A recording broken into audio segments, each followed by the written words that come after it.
de 2005, presidência da senhora ministra Ellen Grace, vice-presidente, ausente cadamente o senhor Nelson Jobim. Presidente, vice-procurador-geral da República, doutor Roberto Monteiro Gurgel Santos, apregoado os seguintes processos: agravo regimental e agravo de instrumento, embargos, declarações em reclamações, mandato de segurança e reclamações. Informo os colegas a presença no plenário dos alunos do curso de Direito de Univille, Universidade Regional Joinville, Campo São Bento. Sejam bem-vindos. Acho que é, então me dá o primeiro. A DIN 11, 14.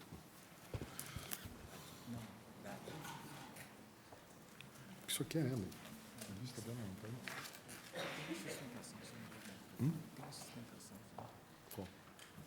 3114. Deixa eu ver.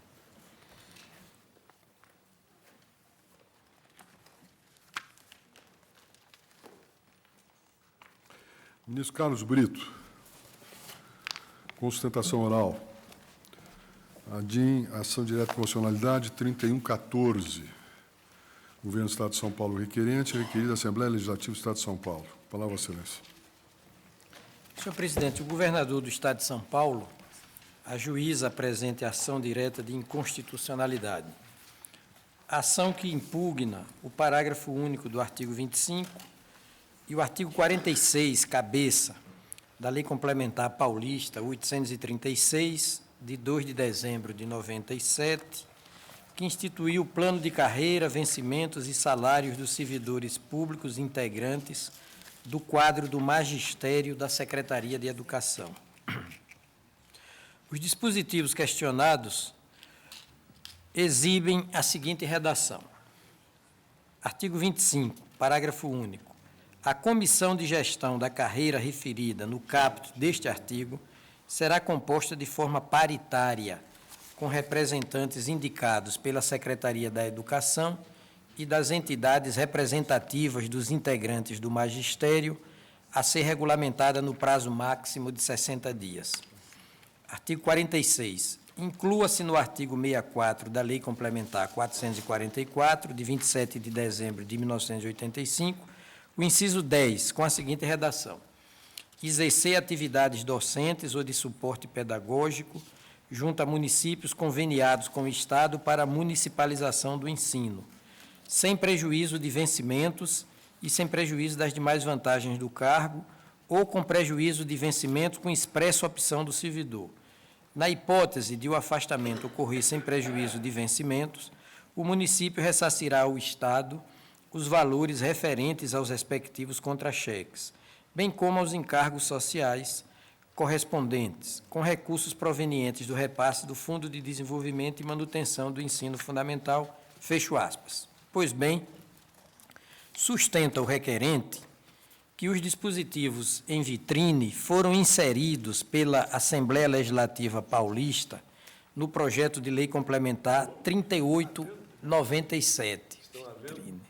Como é? Estão à venda? Não, ainda não. Mas é uma boa pergunta. Inserção que, na ótica do autor, estaria a vilipendiar a competência constitucional do chefe do Poder Executivo para deflagrar com privatividade o processo de elaboração de leis que versem sob o regime jurídico dos servidores públicos e a respeito da estrutura de órgãos da administração pública. Artigo 61, parágrafo 1º, número 2, C e E da Lei Republicana.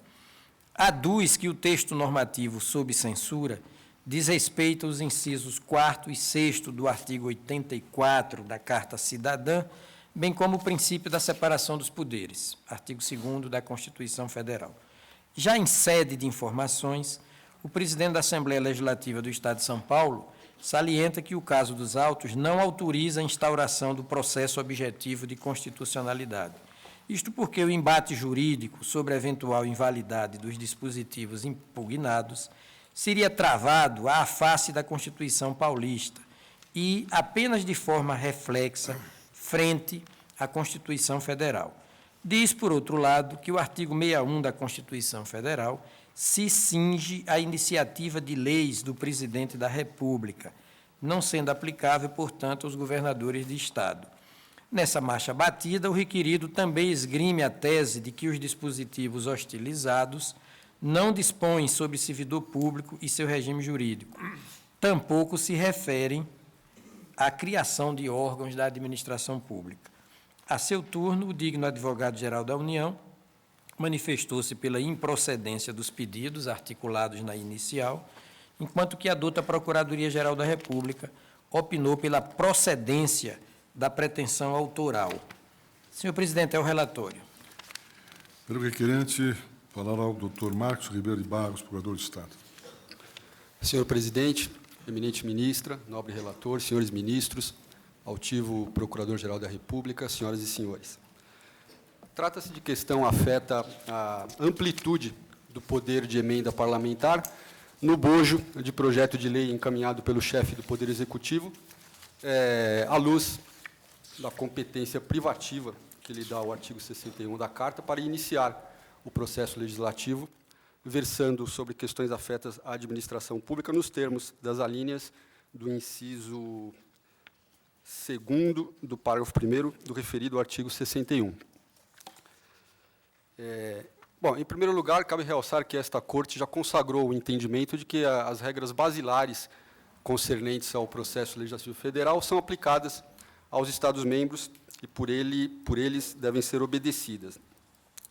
O artigo 25 do projeto de lei encaminhado pelo governador, como bem exposto pelo eminente relator, assim dispõe. Artigo 25. Fica instituída na Secretaria da Educação Comissão de Gestão da Carreira, com atribuição de propor critérios para a evolução funcional e demais providências relativas ao assunto, na forma a ser estabelecida em regulamento. No bojo do processo legislativo, emenda parlamentar adicionou a esse artigo 25 um parágrafo único, assim dispondo: a comissão de gestão da carreira, referida no caput deste artigo, será composta de forma paritária, com representantes indicados pela Secretaria da Educação e das entidades representativas dos integrantes do magistério, a ser regulamentada no prazo máximo de 60 dias. O Poder Legislativo, no âmbito do Poder Legislativo, ao ser oferecida a presente emenda e, ao final, ser aprovada, fez com que o artigo fosse modificado para que, fruto de iniciativa parlamentar, fosse estabelecida a composição daquele referido órgão público, daquela comissão de gestão da carreira, criada por ato do Poder Executivo, e também a emenda parlamentar fixou ao chefe do Executivo um prazo máximo para que a regulamentasse. Esta Corte tem firmado o entendimento de que, no bojo do processo legislativo iniciado pelo chefe do Executivo, à luz da sua competência privativa, o poder de emenda, há a possibilidade de o Parlamento oferecer emendas, mas esta Corte também já consagrou que este poder não é ilimitado, ele tem algumas rédeas. A primeira é o aumento de despesa. A emenda parlamentar que importe em aumento de despesa é vedada expressamente pelo inciso 1º do artigo 63 da Carta. Outro obstáculo é a questão da pertinência temática. Se o objeto da emenda parlamentar difere do objeto do projeto de lei encaminhado pelo chefe do Executivo, também não há essa possibilidade nos casos em que a emenda parlamentar versa também sobre questão de iniciativa exclusiva do chefe do Executivo.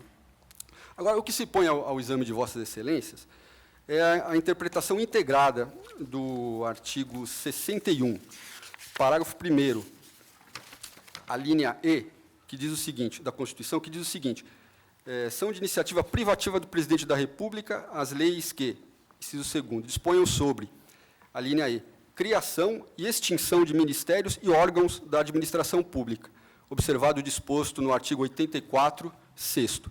No caso, se trata, efetivamente, da criação de um órgão da administração pública específico no bojo da Secretaria da Educação e com a finalidade de colaborar com o poder público e também com os servidores, no sentido de propor critérios, de sugerir critérios a respeito da evolução funcional dos servidores do magistério do Estado de São Paulo. No entanto, esse dispositivo remete ao disposto, exige a observância do disposto no artigo 84, 6º, que estabelece o rol de competências privativas do Presidente da República, no caso, pelo princípio da simetria do governador do Estado. diz o seguinte, esse preceptivo, artigo 84, inciso 6º, compete privativamente ao presidente da República dispor, mediante decreto, sobre organização e funcionamento da administração federal, quando não implicar aumento de despesa, nem criação ou extinção de órgãos públicos. E é exatamente o caso. O projeto original enviado pelo governador já fazia remissão ao regulamento. Esta comissão seria, enfim, regulamentada, não houve fixação de prazo, mas ficaria aí esse regulamento ao julgo do poder discricionário, do juízo de conveniência e oportunidade do chefe do Poder Executivo. E o parágrafo único, a par de ter, enfim, desenhado a ossatura dessa comissão, né, a sua composição, obrigou o chefe do Executivo a regulamentar, enfim, essa comissão no prazo máximo de 60 dias, ofendendo frontalmente o artigo 61, parágrafo 1º, 2e, referido, integradamente interpretado com o artigo 84, 6º, pois a questão foi conferida pela Constituição a seara exclusiva do chefe do Poder Executivo. Então, o que se põe ao exame desta Casa é justamente delimitar a zona de influência, em termos de emenda, do Parlamento no bojo do processo iniciado pelo governador, enfim, tendo como temática a temática presente. O outro dispositivo impugnado é o artigo 46 da Lei 836/97, que inseriu o inciso 10, no artigo 64 de uma outra lei complementar, no sentido de estabelecer uma nova hipótese de afastamento de membros do magistério para prestarem serviços em municípios conveniados com o Estado para fim de consecução do sistema de ensino subvencionado por verbas do Fundef. E estabeleceu que esse afastamento pode se dar com prejuízo ou sem prejuízo dos vencimentos, e, no caso de se dar sem prejuízo dos vencimentos, dispôs que os municípios ressarciriam o Estado utilizando obrigatoriamente as verbas do Fundef. Além de, enfim, de ferir o princípio da iniciativa exclusiva, esse dispositivo feriu claramente, além do princípio da separação dos poderes, o princípio da autonomia municipal, tendo em vista que obriga o município a se utilizar de certa verba, a ele destinada, para ressarcir o Estado nessas hipóteses. Com ofensa, portanto, ao artigo 18 da Constituição Federal. Caso Vossas Excelências entendam que, no tocante ao primeiro dispositivo, o parágrafo único do artigo 25, a emenda apresentada se apresenta consentânea com os termos da Constituição, que, alternativamente, seja declarada a inconstitucionalidade da expressão a ser regulamentada no prazo máximo de 60 dias por ofensa direta e frontal ao artigo 84, 6º, a linha A da Carta Política. É com base nessas razões que o requerente, por meio da Procuradoria-Geral do Estado de São Paulo, aguarda a procedência desta ação. Muito obrigado. Então, a palavra ao relator. Vamos ao voto. Vê-se que o governador do Estado de São Paulo pugna pela declaração de inconstitucionalidade do parágrafo único do artigo 25 e do caput do artigo 46 da Lei Complementar 836 de 1997. Para tanto, sustenta Sua Excelência violação às alíneas A e C do inciso 2º do parágrafo 1º do artigo 61 da Lei Maior do país. Pois bem, observe que o parágrafo único do artigo 25 da Lei Complementar 836/97 dispõe sobre a composição da chamada, aspas, Comissão de Gestão da Carreira do Magistério. Órgão esse que deverá ser paritariamente constituído por representantes da Secretaria da Educação e das entidades de representação docente. Ainda mais, do exame da cabeça desse mesmo artigo, infere-se que o pré-falado comitê foi instituído para auxiliar o poder público no estabelecimento de critérios garantidores da evolução funcional dos funcionários que integram a carreira do magistério público. Bem vistas as coisas, penso que o desate da controvérsia em torno da validade do parágrafo único do artigo 25 da lei em xeque, dispensa qualquer estudo que vise a detectar se esse dispositivo legal realmente tratou sobre qualquer das matérias arroladas nas letras A e C do inciso 2 do parágrafo 1º do artigo 61 da Magna Carta Federal. Assim me posiciono porque, segundo noticiou o próprio requerente, o diploma normativo sob comento resultou de projeto de lei complementar de autoria do próprio Poder Executivo paulista. De outra parte, as normas constitucionais de processo legislativo não impossibilitam, em regra, a modificação, por meio de emendas parlamentares, dos projetos de lei enviados pelo Presidente da República no exercício constitucional de sua iniciativa exclusiva. Essa atribuição do Poder Legislativo brasileiro, que se irradia para os demais entes da Federação, esbarra, porém, em duas limitações. Primeira, a impossibilidade de o Parlamento veicular matérias diferentes da tratada no projeto de lei. Isso com aquele conhecido desdobramento de não poder também alterar substancialmente o sentido do projeto de lei de matriz executiva. Segundo, a impossibilidade de as emendas parlamentares aos projetos de lei de iniciativa do Presidente da República, ressalvado o disposto nos parágrafos 3º e 4º do artigo 166, que não é o caso, implicarem aumento de despesa pública. Constituição, artigo 63, inciso 1º. Seja como for, o fato é que não diviso inconstitucionalidade no parágrafo único do artigo 25 da Lei do Estado de São Paulo. Primeiro, porque esse diploma legal é fruto de um projeto de lei de autoria do Poder Executivo. E, segundo, porque o indigitado parágrafo único do artigo 25, não obstante decorrente de uma emenda parlamentar, não acarreta nenhum aumento de despesa pública. Agora me debruço sobre a... Vocês querem destacar o... Querem? Pode ser. De acordo, presidente. O relator ressaltou dois aspectos fundamentais. O parágrafo inserido, ele tem a ver com a cabeça do artigo, que resultou de projeto do Executivo. E não gera, em si, aumento de despesa. A concluir-se que a norma da iniciativa é peremptória, nós vamos chegar ao ponto de entender que, tramitando o projeto, não pode haver qualquer modificação na Casa Legislativa, que incumbe à Casa Legislativa tão somente placitar o que foi enviado pelo Executivo. E, sob o ângulo da razoabilidade, aí a inserção, a boa procedência da inserção salta aos olhos. Por quê?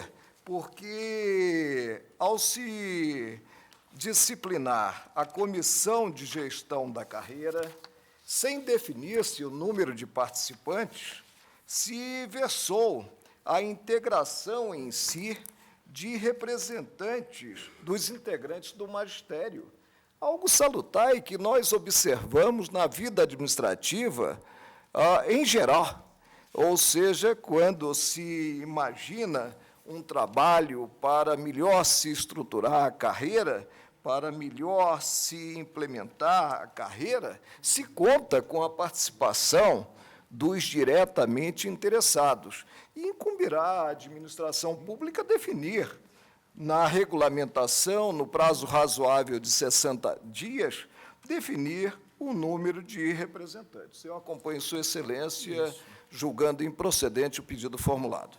A controvérsia que está posta é que o caput do artigo estabelecia: fica instituída na Secretaria de Educação comissão de gestão de carreira com atribuição de propor critérios para a evolução funcional e demais providências relativas ao assunto na forma a ser estabelecida em regulamento. Ou seja, o projeto havia reservado ao regulamento a definição da composição desta gestão de carreira.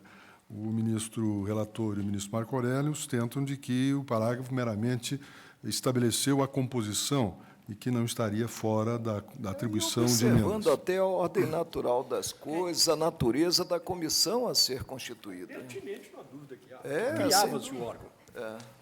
Apenas se impôs uma limitação na sua composição. Que seria Deveria paritária, ser paritária. porque a Constituição Federal, um momentinho, Excelência, consagra o princípio da composição paritária, da gestão paritária do ensino, no inciso 6º do artigo 206, expressamente. Além do que, aqui, neste caso, a cláusula do artigo 25 estava totalmente aberta Exato. Quanto como tinha, na verdade, Deixar tudo uma, ao dele, regulamento. uma delegação. Né? E, segundo a ortodoxia, que é mais declamada na doutrina do que na prática constitucional, essas fórmulas, na verdade, contêm delegação indevida. De modo que até nesse sentido, me parece que... Dá um mínimo de parâmetros. Ou dá um mínimo de parâmetros, um critério para... Eu chamaria a atenção que quando, a primeira vez que surgiu no tribunal, lembre-se da antiga súmula, que era a súmula em relação ao sanção, a súmula 05 do Supremo Tribunal, que tinha estabelecido aquele problema da sanção do projeto, supra a falta de iniciativa, etc.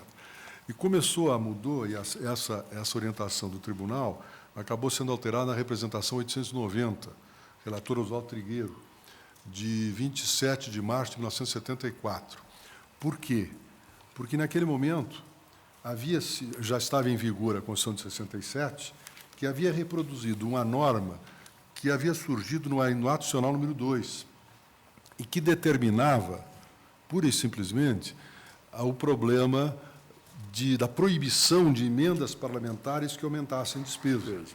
Então, se entendeu de que a sanção do Executivo não superava uma proibição ao poder, a proibição estabelecida na Constituição de 67. Curiosamente, eu tive a oportunidade de fazer uma pesquisa, e aí eu não recorri ao ministro Pertence, que tem a memória do tribunal, e depois, essa tese que se restringia exclusivamente à questão relativa à despesa, acabou se estendendo a todas as outras sanções do presidente sobre alterações que fossem feitas, sanção do Executivo, sobre alterações que fossem feitas em projeto de sua iniciativa, mesmo que não importassem aumento de despesa. Sim, mas e eu aí tentei encontrar É o critério, quer dizer, mais presente à jurisprudência do tribunal, é o da pertinência. Porque, senão, se eliminava Claro. a Modificação própria regra de substancial. iniciativa. De iniciativa, com uma modificação substancial. Se numa regra sobre vantagens de servidores públicos, iniciada pelo Executivo, fosse dado emendar para criar órgãos, obviamente estava esvaziada a iniciativa também reservada ao Executivo para projetos de criação de órgão. Não, aí está certo. No caso que se tem, a iniciativa da criação do órgão é do Executivo. Não tem Presidente, dúvida. Quanto a isso, Há uma Apenas- delegação ampla eu só chamaria a atenção dessa evolução da nossa... ao governo para regulamentá-la como duas, bem entender. duas palavras Fosse apenas.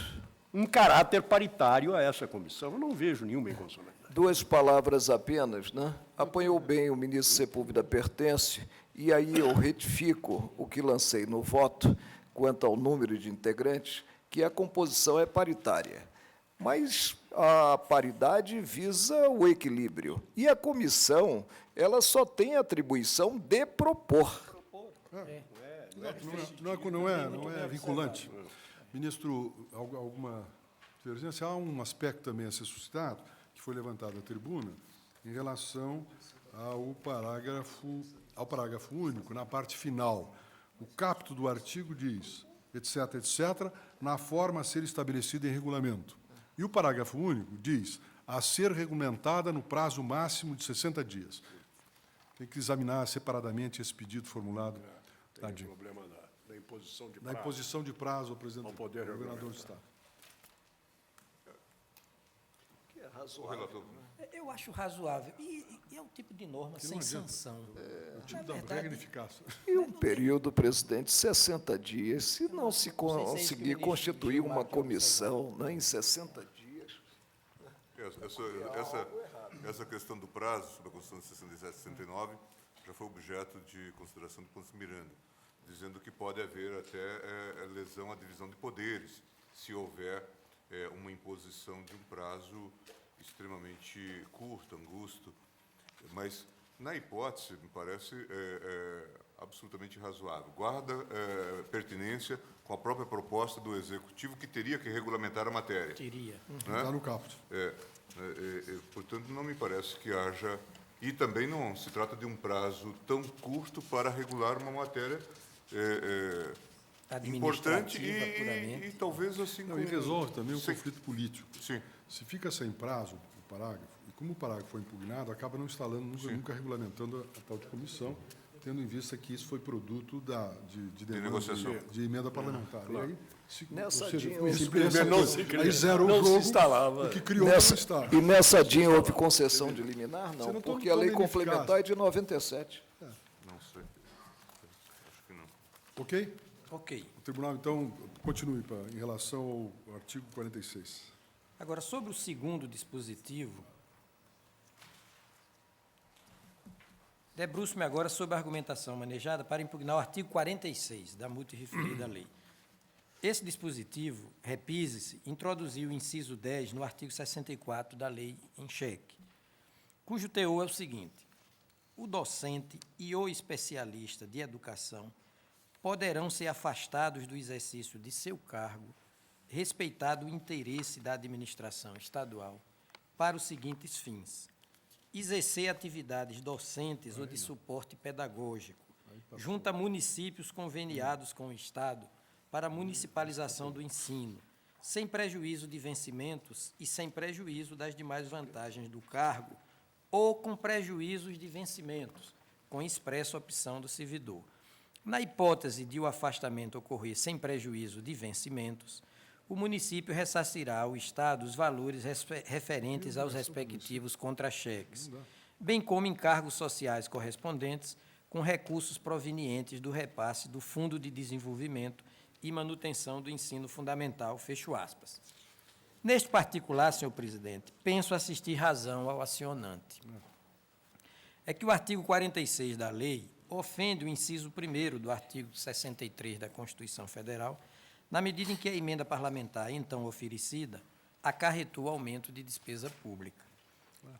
Além de, me parece também saltar aos olhos isso, dispor sobre o regime jurídico dos servidores integrantes da carreira do magistério. E criou uma opção para o município também, né?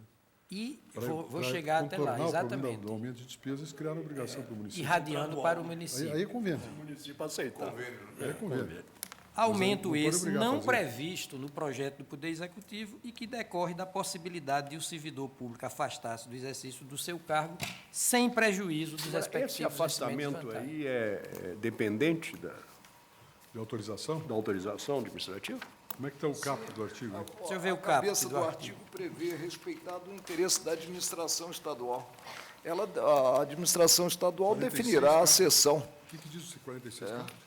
Cabeça do Mas 46. preciso cabeça- ser incluso no artigo exatamente. 64. O docente e o especialista de educação poderão ser afastados do exercício de seu cargo, respeitado o interesse da administração estadual para os fins.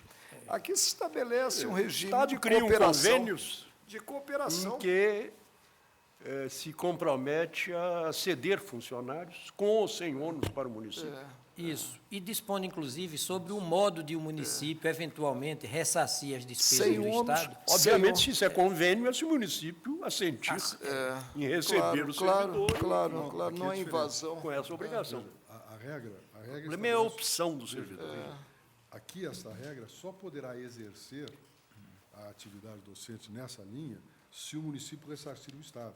Isso é o efeito. Diz assim, ó, E já indicando na os hipótese do fundos. afastamento ocorrer sem prejuízo de vencimento, quer dizer, recebendo pelo Estado, o município ressarcirá o Estado. Então, obriga que o convênio, aqui condiciona que o convênio só será admitido se houver o ressarcimento. Mas é interessante. Inclusive com indicação da fonte de suprimento de recursos que para o me intriga município. um pouco é esta cláusula, por opção, com expressa opção do servidor. Não, eu sei, mas aí, Pelo veja, regime, exige-se a expressa opção do prestador dos serviços, Pra ir pra lá. porque deixando ele de receber dos cofres públicos, ou seja, deixando ele de receber do próprio Estado ao qual vinculado, né, ele terá uma modificação substancial na relação jurídica. Não era objeto. Por isso é que se cogitou aqui da opção expressa do prestador dos Então, serviços. tem que deixar claro o seguinte. A regra qual é? A cessão e o Obriga o órgão Estado. cedente, satisfaz a remuneração do prestador dos serviços e depois se reembolsa Não, e eu vejo bem. mediante o convênio. Agora, veja bem, ele, mesmo que o titular, que o docente, optar no sentido de aceitar, optar no Aí sentido o de ir risco é trabalhar dele. no município, com prejuízo dos vencimentos, nessa hipótese, só ir concordando. Se ele não concordar, ele risco irá, passa a ser dele, né? sem prejuízo de vencimentos. Mas, nessa hipótese, o município terá que ressarcir. O convênio não vai ficar aberto no sentido de que o Estado não será Agora, ressarcido. isso não tinha sido proposto inicialmente, nada nesse sentido pelo governador. isso é foi uma- emenda, foi uma por- inovação completa do projeto. Na verdade, Mas isso foi visando uma colaboração, uma opção política Aqui restringe. legislativa, né? Aqui é uma restrição ao governador, porque proíbe ao governador, a efeito da norma, proíbe ao governador a mandar servidores para os municípios sem prejuízo dos vencimentos e que não sejam ressarcidos. Isso entra na questão da Os pertinência. municípios têm a obrigação de tematicamente ressarcir. novidadeira Restringe essa emenda. a sessão. Essa emenda é tematicamente novidadeira, a emenda Essa emenda não é parlamentar. Ele novidadeira, não pode é emenda, né? ceder. Sim, mas é sem- novidadeira de Sem modo porque substancial. Não tem a ver porque a parte com final o objeto diz, do processo. na hipótese Sim, mas é de ressarcirá, substancialmente na hipótese duvidadeira a de ponto de Eu acho que acarretar Vossa Excelência está despesa. levando O município problema ressarcirá da o Estado. pertinência a uma linha muito estreita. Ressarcimento na hipótese dele continuar satisfazendo ele, o Não, Estado, exatamente. a Mas veja, remuneração. tem duas hipóteses de convênios dos municípios com os estados.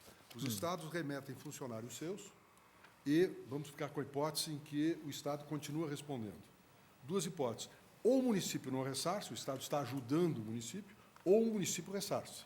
E aqui esta norma obriga ao ressarcimento, proíbe a primeira fórmula, a primeira alternativa, porque ela diz, na hipótese de o afastamento ocorrer sem prejuízo, o município ressarcirá. Como a obrigação não pode criar a lei federal, estadual, não pode criar a obrigação para o município, significa que este convênio que o governador faça só é admissível se, somente se, na hipótese de Houver o permanecer... reembolso. Houver o reembolso. E aí você está restringindo o âmbito, está restringindo uma decisão que possa ser do governo, por conveniência, ou por necessidade da educação, que temos um município com absoluta impossibilidade de atender as finalidades da educação. Aqui há uma restrição à discricionalidade típica do município, do Estado no convênio, não é verdade? De qualquer forma, a administração pública que a estadual é que é a senhora, né, da sessão. Sim, mas veja, Mas para estabelece decidir, condições. se o governo decide que vai ceder, e se o servidor opta para manter a remuneração, ele só pode ceder se o município ressarcir. Agora, se o município não tem condição de ressarcir, não pode haver cessão. E você pode estar criando um problema para os municípios mais necessitados, E a lei foi além. não é verdade? Impõe ao Não município. seria, então, o caso de De cortar-se o dispositivo. Aí sim, aí eu concordaria. Porque deixava em aberto ao Fica a governador Exercer critério, atividades docentes fica a ou critério das pedagógicas partes. do né, ressarcimento. conveniente. junto a municípios conveniados com o Estado para a municipalização do ensino, sem prejuízo de vencimentos, sem prejuízo das demais vantagens do cargo, ou com prejuízo de vencimentos. Até aqui, eu não vejo Não tem nada. nenhuma inconstitucionalidade. Porque, eu digo, pertinente e impertinente é o exemplo que dei, que é uma forma indireta de fraudar a iniciativa do governador. O governador propõe uma questão sobre carreira e se cria uma Secretaria de Estado. Aqui não tem nada. Perfeito. Né? Aí vulnera É. a competência do Agora, governador para se dispor é sobre órgãos. uma hipótese a mais que se permita o afastamento do servidor por convênio do E não é Estado. obrigatório? Não é obrigatório. Hã? Agora, a última parte tem que tirar. Dissesse que o servidor poderia escolher o município onde ele queria prestar serviços, etc. Mas não. Cria para o Estado a possibilidade de um convênio de municipalização. Viabilizar a sessão sem ônus, para viabilizar a sessão sem ônus, né? A Aí proposta fica do bem- ministro O pertence, convencimento, agora, não por opção. do secciona o dispositivo, né? Salva a primeira secciono, parte. Eu paro Para no ponto. ou com prejuízo de vencimentos. Senhor, E declaro veja, com inconstitucional. expressa opção do servidor, ou deixa, tira fora? Eu Tira fora também. Tira fora. Eu também concordo. É, eu Tem a adiro. alternativa possível e aí o governador é que resolve. E toda a parte sobejante fica, então, afastada. Tá, Apenas concordo. possibilita ao governo criar convênios com esse tipo Na hipótese. de auxílio à municipalização. Porque Tá senão certo. está restringindo o convênio. Não restringe nada, porque eu não quero assinar convênio, pronto. O que já é permitido. Já está proibido. Largamente permitido. Todos de acordo? Todos de acordo? É, eu adiro comodamente. Todos de acordo.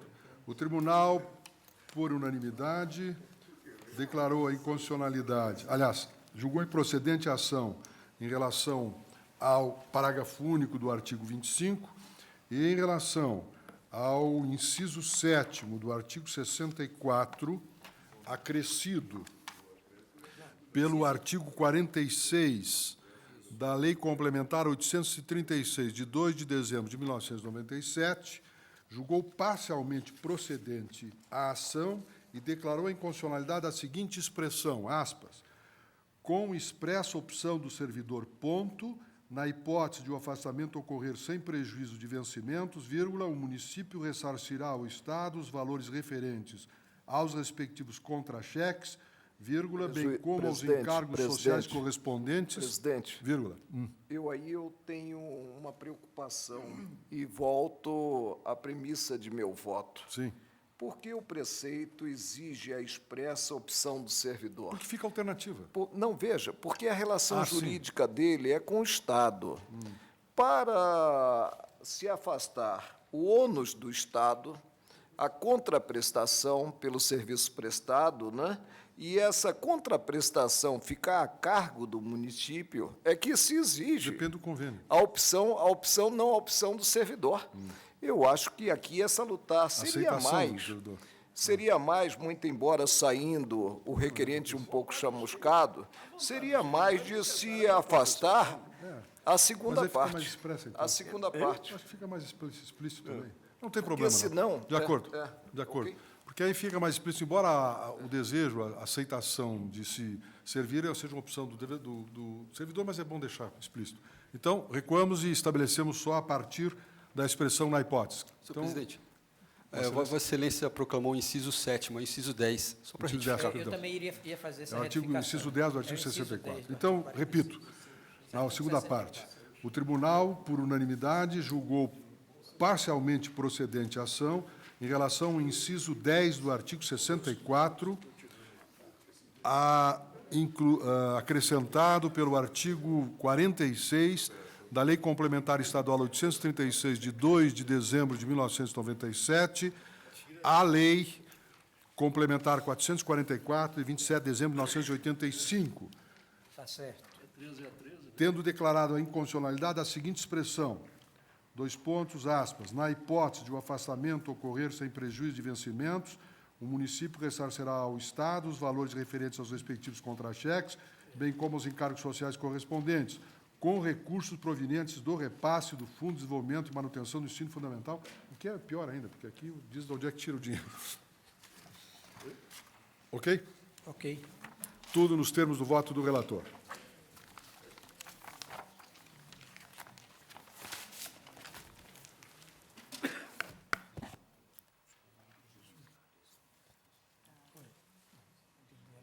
Sim, tem outra minha.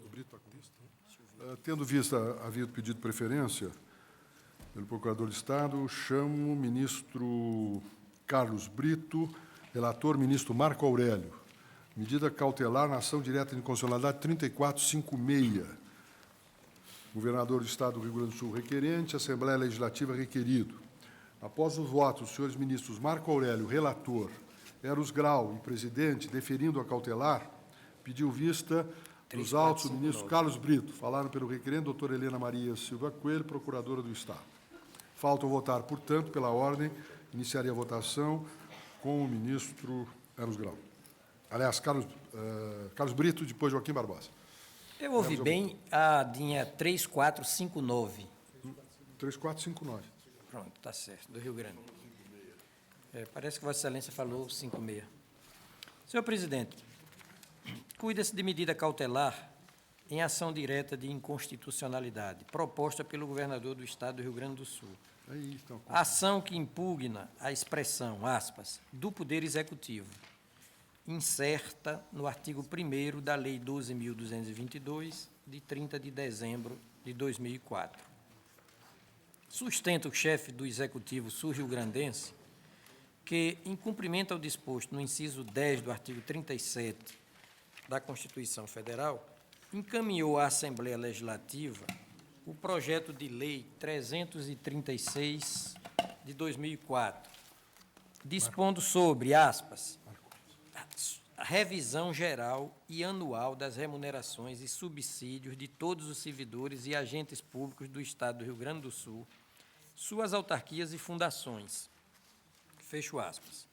Aduz que a Casa Legislativa alterou a proposição originária, de modo a acrescentar a expressão, aspas, do Poder Executivo, fecho aspas, ao argumento de que, novas aspas, o senhor governador do Estado não possui competência para propor reajuste de vencimentos dos membros e servidores dos poderes judiciário, legislativo, do Ministério Público e do Tribunal de Contas, folhas 4.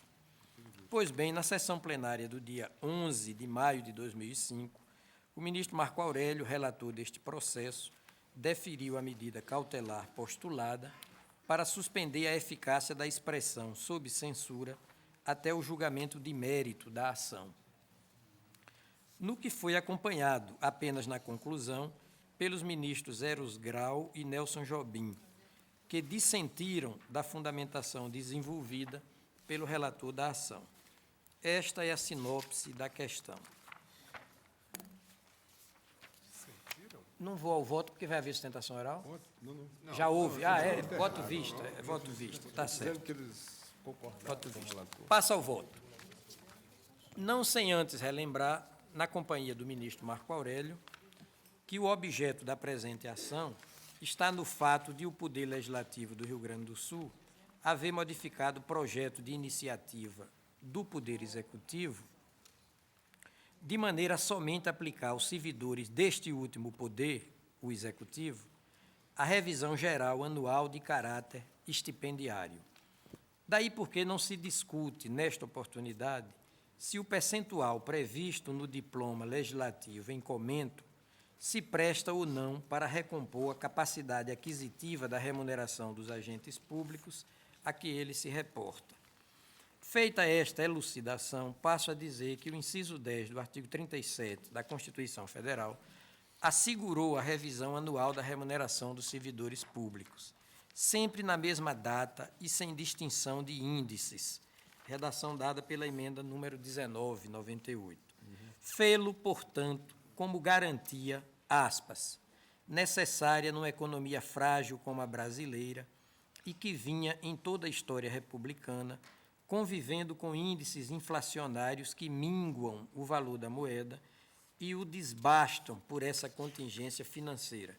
Fecho aspas e esclareço que a citação é de Carmen Lúcia Antunes Rocha, na conhecida obra Princípios Constitucionais dos Servidores Públicos, editora Saraiva, 1999, página 323.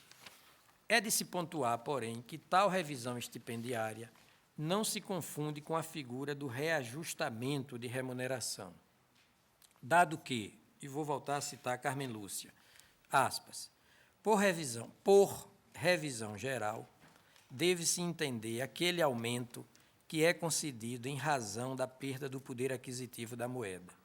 Não visa corrigir situações de injustiça ou de necessidade de revalorização profissional de determinadas carreiras, mercê de alterações ocorridas no próprio mercado de trabalho, nem objetiva contraprestar pecuniariamente níveis superiores de responsabilidade advindas de reestruturações ou reclassificações funcionais. Fecho aspas.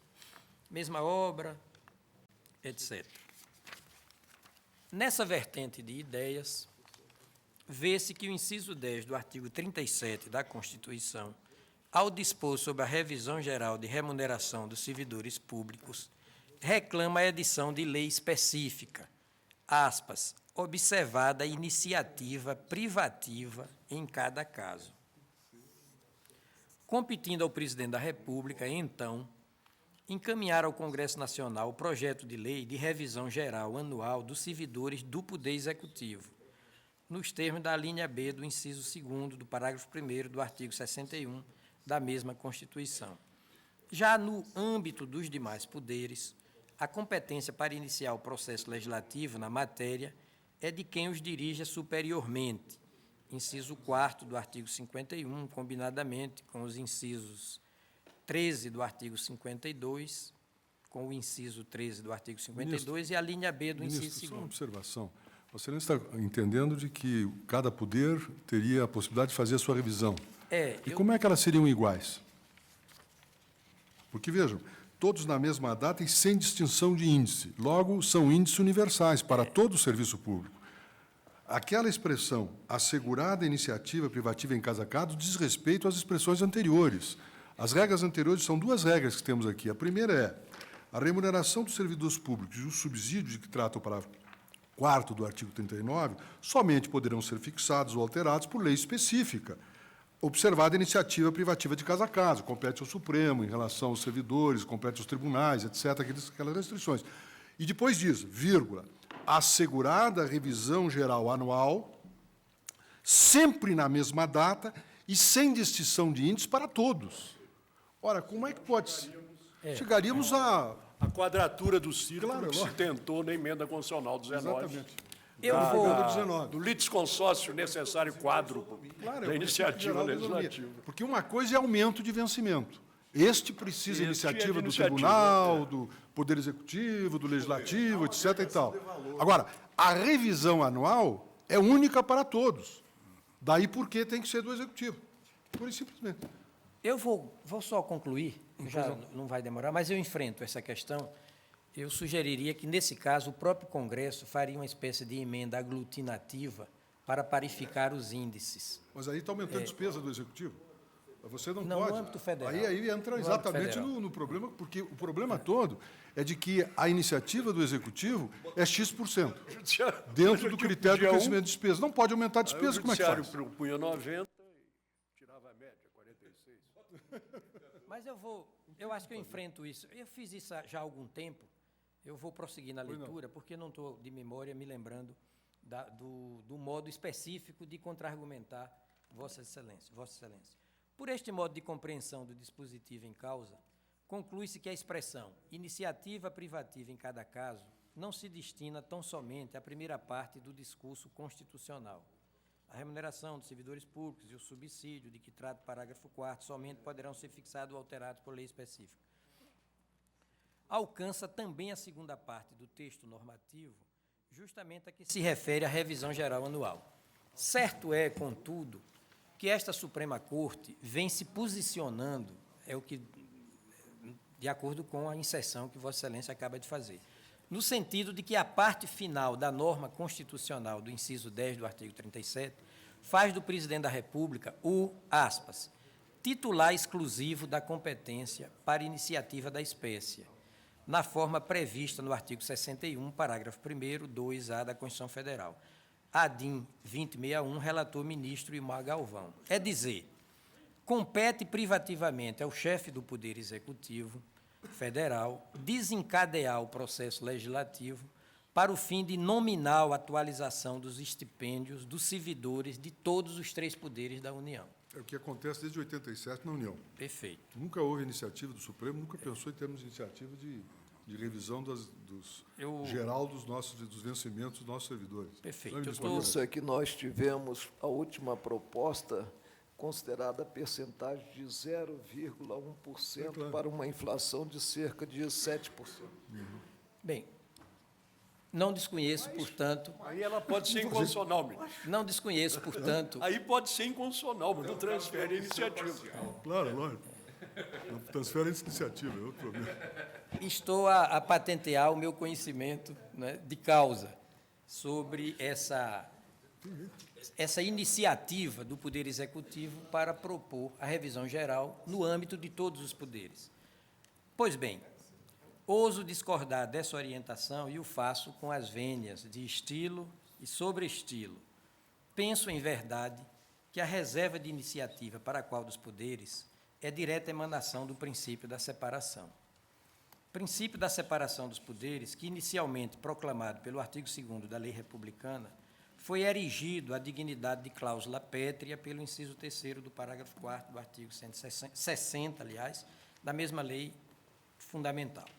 Mais elucidativamente, talvez, entendo que essa tríplice reserva de iniciativa confirma a capacidade de autoadministração de cada qual dos poderes da União. Capacidade que se constitui num dos principais elementos da independência que os caracteriza. Noutros termos, não há princípio da separação dos poderes sem independência recíproca. E não há independência recíproca sem capacidade de autoadministração no âmbito de cada poder orgânico do Estado. Não se diga, senhor presidente, que essa tríplice reserva de iniciativa da lei revisional frustra a finalidade do Instituto, ao argumento de que os projetos de lei encaminhados ao poder legiferante poderão conter índices e datas díspares, exatamente a objeção de Vossa Excelência.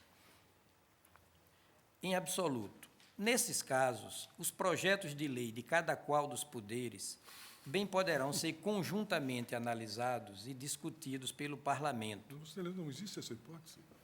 Vossa à Excelência não moda tem. de emenda aglutinativa, por exemplo. Vossa Excelência não tem hipótese, inclusive considerando a disparidade dos vencimentos dos poderes. Vamos prosseguir. Eu sei que o argumento de Vossa Você está Excelência obrigando o Congresso a fazer a média ponderada. é consistente, é sólido.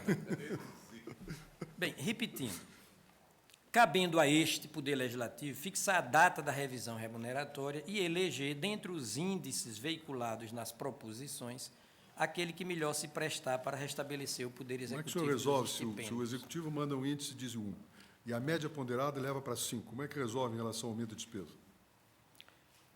Qual é a solução do problema? Vou prosseguir. Nesse diapasão, vamos tudo no seu devido tempo. Nesse diapasão, observo que, no caso dos autos, a iniciativa do chefe do Poder Executivo para deflagrar o processo de elaboração da lei específica sobre a revisão geral e anual restou preservada. Ele tomou a iniciativa. Como também não diviso nenhum desrespeito ao processo legislativo constitucional, dado que o poder de emenda é próprio de todo o Parlamento. Observada, claro, a interdição para promover aumento real da despesa proposta e desde que esse poder de emenda guarde pertinência com a matéria versada no projeto de matriz executiva. O que fez o Parlamento gaúcho, a meu ver, e pelo menos no juízo prévio e sumário que é próprio aos exames de pedido cautelar, o que fez o Parlamento gaúcho foi simplesmente chamar o feito à ordem, digo em aspas. Quero dizer, a Assembleia Legislativa do Estado aparou as arestas do projeto de lei, de modo a cingir o seu comando revisional de estipêndio ao âmbito dos servidores do Poder Executivo daquele Estado, preservando, no ponto, a sua própria competência para iniciar o processo legislativo, tanto quanto a igual competência de que desfruta o Poder Judiciário, com o que fez uso, analogicamente, da atribuição veiculada pelo inciso 11 do artigo 49 da Constituição, zelar pela preservação de sua competência legislativa em face da atribuição normativa dos outros poderes, fecho aspas. O que é preceito de compulsória absorção pelas constituições estaduais, tanto quanto averbe-se todo o regramento acerca do processo legislativo mutatis mutandis. Com estes fundamentos, voto pelo indeferimento da cautelar, data máxima vênia dos votos já proferidos pelos eminentes ministros Marco Aurélio, Eros Grau e Nelson Jobim. Agora vamos à discussão específica. Ué, não terminou o voto? Não, meu voto é esse. Então vamos Agora, ouvir o voto do ministro Joaquim Barbosa. Não, eu digo para responder. Ah, ao sim. objeto. Não, Ah, pois não, tem a eu- bondade. Este é o voto. Vossas Pois não. Excelências, então. Ah, desculpe. Ministro Joaquim Barbosa. Eu peço vênia ao ministro Brito para acompanhar o relator. Eu entendo que a parte final, no inciso 10 do artigo 37, realmente indica a necessidade de uma norma geral que abranja os três poderes. Ministro Peluso. Senhor presidente, eu vou pedir vênia ao eminente relator, os votos que acompanharam, vou acompanhar divergências. O ex-ministro e grande jurista Rui Rosado apresenta um parecer sintético, mas, ao meu ver, muito expressivo, em que invoca um precedente desta Corte, na medida cautelar 526, em que, pela voz do ministro Sepúlveda Pertence, teria fixado que constitui fraude ao mandamento constitucional do 3710 de simular a verdade do reajuste discriminatório mediante reavaliações arbitrárias. E mostra Sua Excelência que, a partir do artigo 2º, comparado com o artigo 1º, há, na verdade, reajustes discriminatórios em relação aos membros do Poder, os servidores do Poder Executivo. Em razão disso, a mim me parece que a Assembleia Legislativa quis, com a emenda, retirar dessa proposta o alcance de revisão constitucional, porque ela, na verdade, é uma revisão de caráter puramente arbitrário, porque dizer que nesse período teria sido de 1% a perda de poder aquisitivo perda do poder aquisitivo da moeda nesse período é realmente uma ficção jurídica. Em outras palavras, a Assembleia Legislativa, me parece, entendeu que isto não atende ao mandamento do artigo 37 e 10. Por isso, ela introduziu uma emenda que restringe esse aumento para os membros do Poder Executivo.